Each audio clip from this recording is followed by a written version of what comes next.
Of Kampot Moy Yob Pida Gai Jai Ors Ha Seb Dular. Jur Ort Bong Powan Kun Kampugia. ជិះរថភ្លើងអស់ម្នាក់36,000រៀលចេញពីភ្នំពេញម៉ោង7ព្រឹកទៅដល់កំពតម៉ោង11កន្លះអាហារពេលព្រឹកលើរថភ្លើងបរិភោគមីមួយកំប៉ុងកាហ្វេមួយកែវអស់8,000រៀលពួកយើង enjoy លើរថភ្លើងនិយាយគ្នាលេងថតរូបថតវីដេអូរហូតដល់កំពតពួកយើងបន្តដំណើរដោយកង់3ខ្មែរចំណាយអស់ម្នាក់2,000រៀលដើម្បីទៅជួលម៉ូតូពួកយើងជួលម៉ូតូមួយគ្រឿងអស់20,000រៀលប៉ុណ្ណោះក្នុងមួយថ្ងៃចាក់សាំង2លីត្រជិះ2ថ្ងៃដូច្នេះពួកយើងចំណាយក្នុងម្នាក់អស់24,000រៀលប៉ុណ្ណោះក្នុងមួយគ្រានេះអាហារពេលថ្ងៃរបស់ពួកយើងគឺនំប៉័ងអាំង3ដើមដូច្នេះពួកយើងចំណាយក្នុងម្នាក់អស់2,500រៀលនេះជាកន្លែងដែលពួកយើងគេងវាជាកន្លែងដែលស្រស់ស្អាតរីលេកជាប់មាត់សមុទ្រស្រស់ស្រាយខ្យល់ខ្លាំងយើងចំណាយអស់ម្នាក់44,000រៀលសម្រាប់កន្លែងគេងនេះពួកយើងទុកអីវ៉ាន់ហើយសម្រាប់1ម៉ោងរួចបន្តដំណើរទៅហាងកាហ្វេលើភ្នំដែលមានទេសភាពស្រស់ស្អាតខ្លាំងណាស់កូនខ្មែរកូនកម្ពុជាយើងទាំងអស់គ្នាមិនគួររំលងកន្លែងនេះឡើយពេលទៅលេងកំពតខ្ញុំរេតកន្លែងនេះឲ្យ10លើ10ទោះផ្លូវឡើងទៅរៀងពិបាកតែទេសភាពស្រស់ស្អាតមិនខកបំណងទេនិងភេសជ្ជៈចិត្តឆ្ងាញ់គ្រប់មុខគ្រប់យ៉ាងគឺមាន quality មានកន្លែងថតរូបច្រើនណាស់បងប្អូនកូនខ្មែរកូនកម្ពុជាយើងអើយស្អាតគ្រប់ប្លង់តាំងតងតែពួកយើងថតមិនបានគ្រប់កន្លែងទេព្រោះពួកយើងប្រញាប់ចេញទៅចូលផ្សារកំពតទិញម្ហូបទុកញ៉ាំជុំគ្នាពេលរាត្រីពួកយើងចំណាយលើភេសជ្ជៈមួយកែវអស់8,000រៀល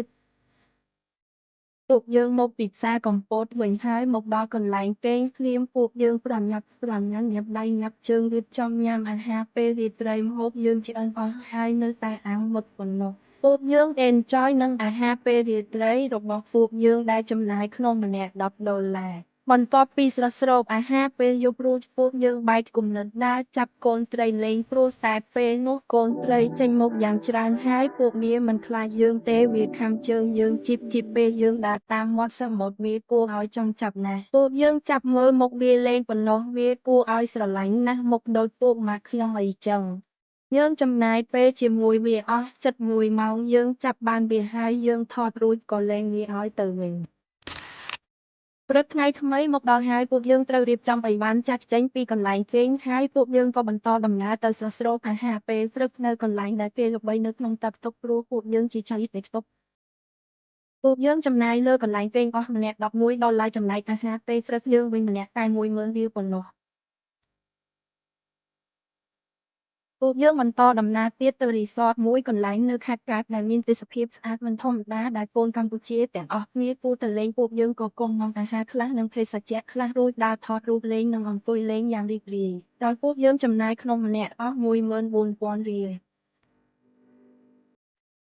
រួចពួកយើងបន្តដំណើរមកកំពតវិញយើងក៏សម្រេចចិត្តចាក់សាំងថែមបន្តិច1លីត្រចាក់3ម៉ូតូព្រោះពួកយើងចិត្តដល់ម៉ោងត្រឡប់ទៅវិញហើយដោយម្នាក់ចំណាយអស់800រៀលហើយយើងក៏ទៅញ៉ាំនំបញ្ចុកឆ្ងាញ់ដែលបងលូតសាំងណែនាំយើង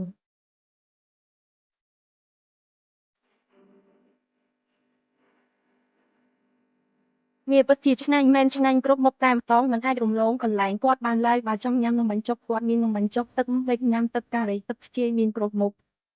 នេះជាពេលដែលត្រូវគិតគូររឿងលុយកាក់ហើយមិនអាចខ្វះសូម្បីមួយសេនព្រោះពួកយើងជាមនុស្សដាច់យ៉ាយតែចង់ដើរលេងហាពួកយើងសល់ពេលខ្លះជាពេលដែលមានតម្លៃពួកយើងដើររហូតមិនឲ្យសល់ពេល1នាទីទេ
ដល់ពេលទៅវិញហើយពួកយើងដើរលេងមិនទាន់អស់ចិត្តទេតែអស់លុយហើយហាហាហា